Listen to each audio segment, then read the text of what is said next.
Welcome to another stock market update. In this week's stock market update, we're going to take a look at a way where we could protect our portfolio during a stock market crash. But before we do that, we're going to go and review the stock market price action and the internal to see what the stock market is telling us now. So be sure to watch the entire video. So let's take a look at this index chart here. As you can see in this chart here, all the major market index came down in a dramatic fashion last week. And recall 3 weeks ago, the stock market was sending us alert and warning sign that a pullback was imminent, and it's just a matter of time. The first was the Dow theory non-confirmation, and the Dow Jones Industrial made a new high. The Dow Jones Transportation did not confirm that by follow suit, making a new all-time closing high. Then we also have the New York Stock Exchange Composite, which is a broad market stock market index, failed to make a new all-time closing high when the Dow Jones Industrial, along with the S&P 500, the NASDAQ 100, and the NASDAQ Composite, all make new all-time closing high. So that's another warning sign and a non-confirmation. Then a week ago, with the S&P 500, the NASDAQ 100, and the NASDAQ Composite squeeze in a new high with negative advanced decline and also decreasing new high, new low, while the Dow Jones Industrial failed to make a new all-time closing high. So that is another warning sign that the market is getting weaker because now we have less market indexes making new all-time closing high. And all these time, while these indexes are making new all-time closing high, the Russell 2000, which is a small cap, failed to come up to the all-time closing high. So that is another negative. So all these warning signs were there to tell us and alert us to be, to be prepared for some sort of a pullback. But the market did not tell us this pullback was going to be this dramatic, and it never will. The market will always be transparent to tell us where it is headed if we listen carefully. And I hope my stock market update video have helped you learn how to listen to the market. And if you did, click the thumbs up and let me know if you are learning something from this video and you find these video informative and help me crush the YouTube algorithm. And click the subscribe if you'd like to continue to see more of these videos from me, and also the notification icon so you won't miss any future video. Let's take a look at this sentiment chart here. The put-call ratio shot up to 1.24. The last time that we saw a level higher than this was back in December 2018 when it was at 1.53. A lot of protection is being bought.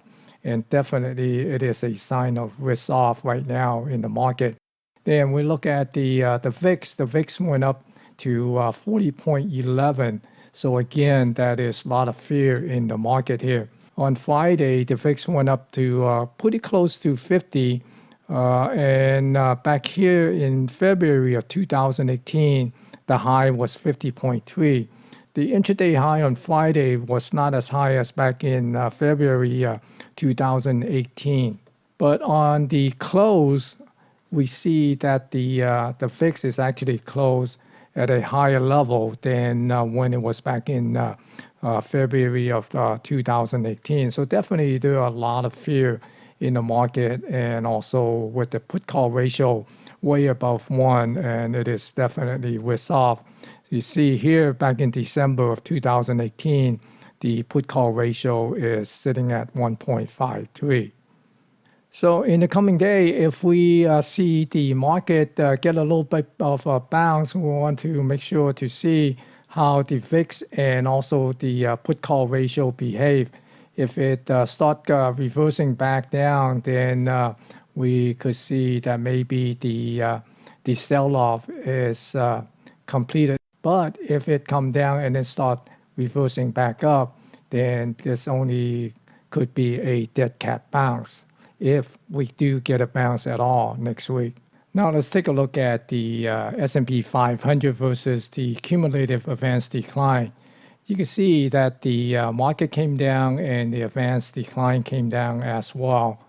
And here's the real review. Look at the new high, new low on the in the New York Stock Exchange compared to the downslide of the S&P 500. You can see the reason why the market came down so abruptly and so dramatically. You see this new high, new low is sitting at minus 929. Remember the previous week we were slightly above the zero mark here. And here is this capitulation back in December 2018 when the new low outnumbered the new high by a margin of 1574. So on Friday, it's only outnumbered the new high by 929. So you can see that it is a very negative. And also the other thing to note is you see that it's so many of stock came down and make new 52-week high in a matter of a week. That tell you that a lot of these stock is already close to the 52-week low prior to this sell-off. So you could see that internally there are a lot of stock is already weakening and ready for just a little bit of a push, and they will fall off the cliff. That's why all those early signs that the market was sending out, alerting us to this potential pullback, is already telling us that there are a lot of weakness built in internally in the market. And here's the same thing with the NASDAQ. Looking at the NASDAQ 100, you can see that the advanced decline, you see how much it dropped on the NASDAQ and advanced decline, and also how quickly and how steep it dropped.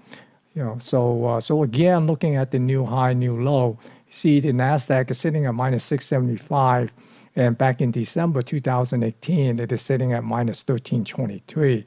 So once again, it's the same story for the NASDAQ, and you can see now that NASDAQ all-time high and also the S&P new all-time closing high was basically being pushed by a lot of those mega cap tech stock.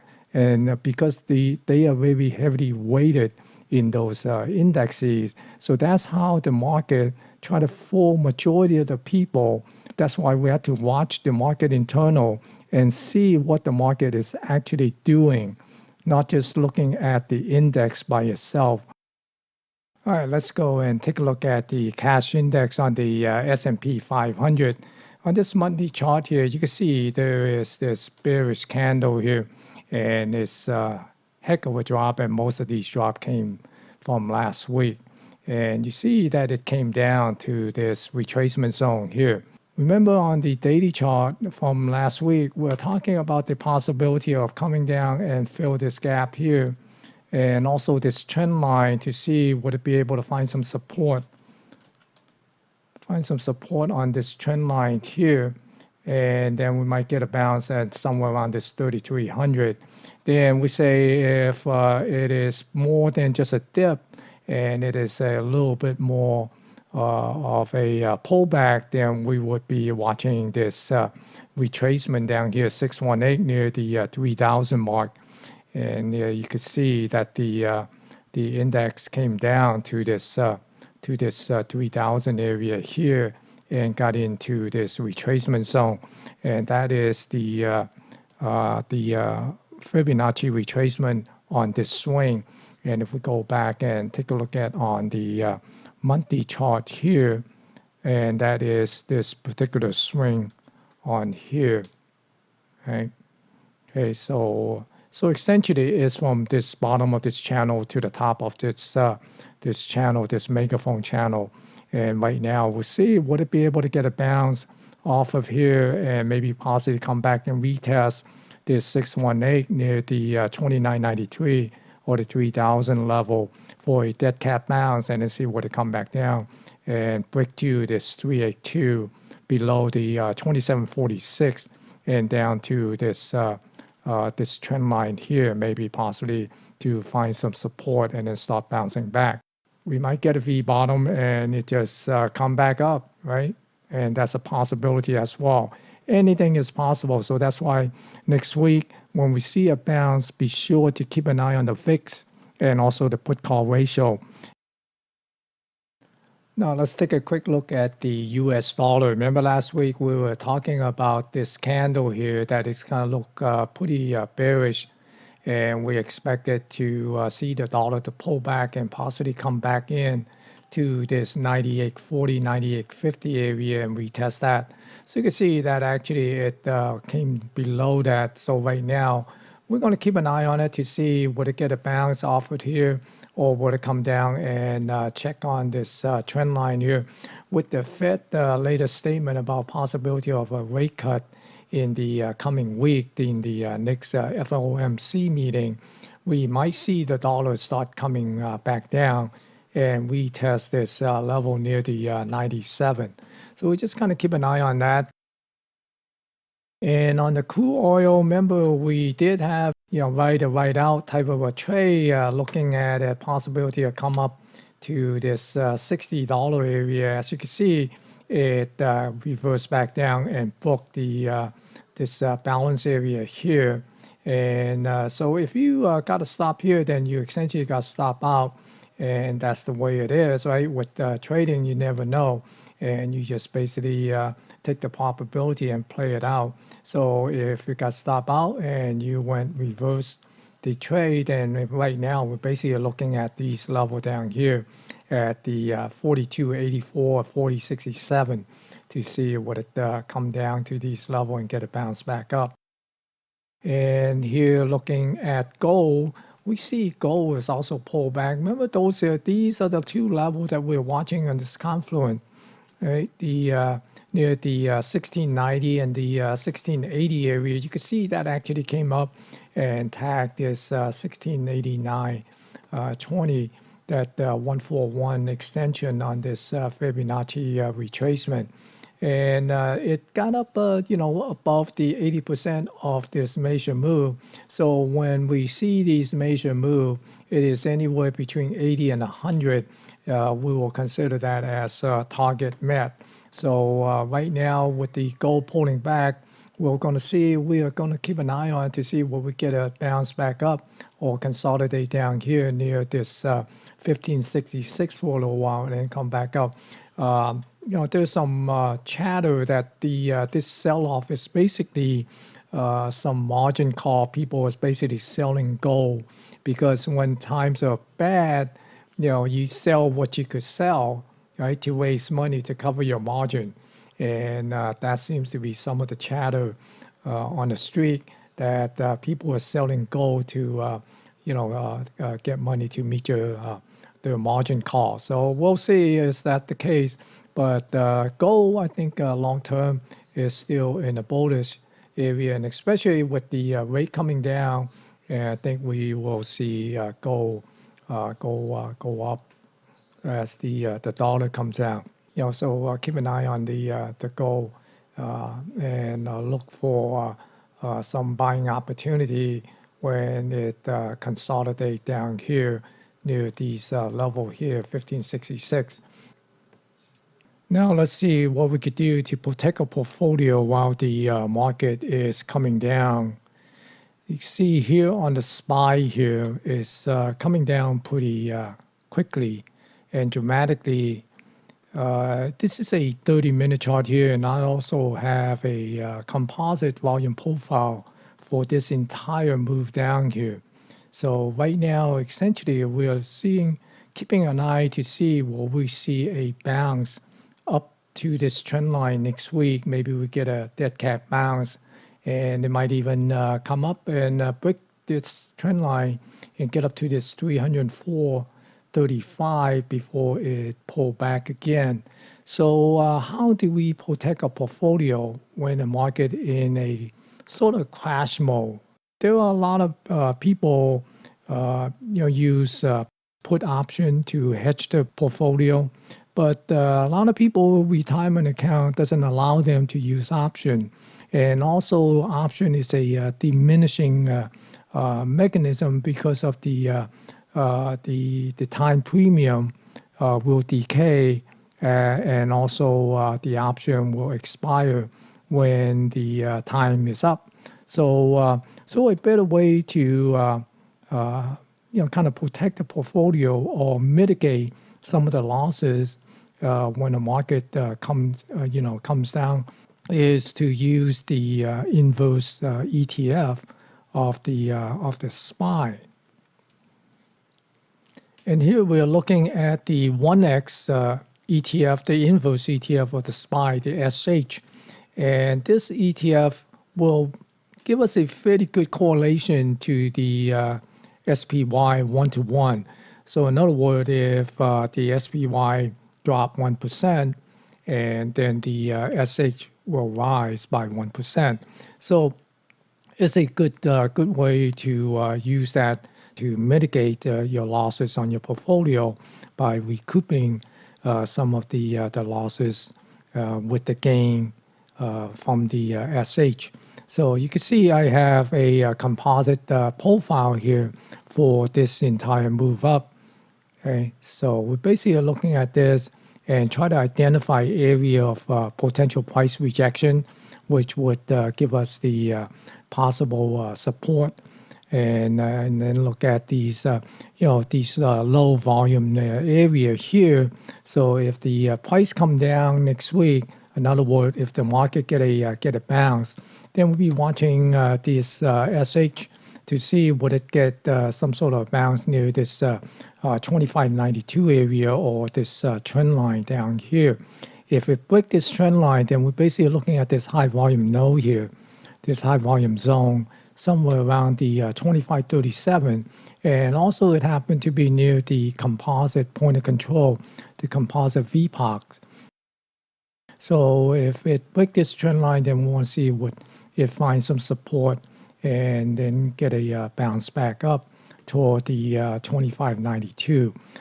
Your portfolio is more toward the high tech or the tech sector, then you would want to use the PSQ, which is the 1x of the inverse 1x of the QQQ. So we take a look at the PSQ.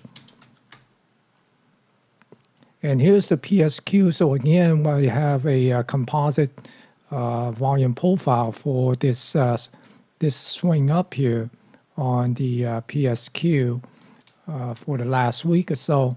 And you see that there is a low volume node here at 2504. And then there's also this high volume zone here near the 2470. So be looking for a price pullback into this area here. Again, checking on this trend line. If it breaks this trend line, then we basically are looking for this 2470. So again, this is pretty much correlated with the QQQ on the inverse. So if the QQQ go down 1%, this PSQ will go up close to 1%. So it kind of correlates to that. This is a 1x. Do not use the leverage inverse ETF to try to protect your portfolio, because those does not give you good correlation. All right. So, and the other thing is, if you want to play the volatility of the market, then you could go and play this leverage. Okay, this is a leverage, VIX here, and I have this also a composite profile and identify some of these low volume area and high volume area for potential support level on the way down and resistance on the way up. So you can see that it could come down to this 2169 area of this low volume zone here near this trend line. If the market decides to bounce next week, then we see after the bounce would it create a reversal here and bounce back up on the VIX. Or if there's a little bit more of a substantial bounce, then we might see this come back down to the next low volume zones somewhere around this 19 area here. Okay, now then I want to play the a little bit more of the 1x VIX, then play the VXX. And so again, so, if you trade on those leverage ETF, like the leverage VIX that I just shown you, then only use those on a short-term trade. Okay, do not try to hold those for a long period of time. Okay, so again, on this VIX here, we have this low volume area here near the 2199. So we'll see with a pullback here and then get a bounce or if it breaks this trend line, then we look at the next little bit of a high volume area here at 2092 and see would it get a bounce back up. If it doesn't bounce back up, then we look for the next low volume zone near the 2011. All right, so those are some of the ETF that one could use during a market downturn to try to mitigate some of the losses in their portfolio if they are long. Also be able to play the volatility because when the market goes down, the volatility will go up, right? Because there is so much fear in the market. So I hope you find this video educational, informative. If you do, give it a thumbs up and help me smash that YouTube algorithm. And be sure to click on the subscribe if you'd like to see more of these videos from me. Thank you for watching and good luck.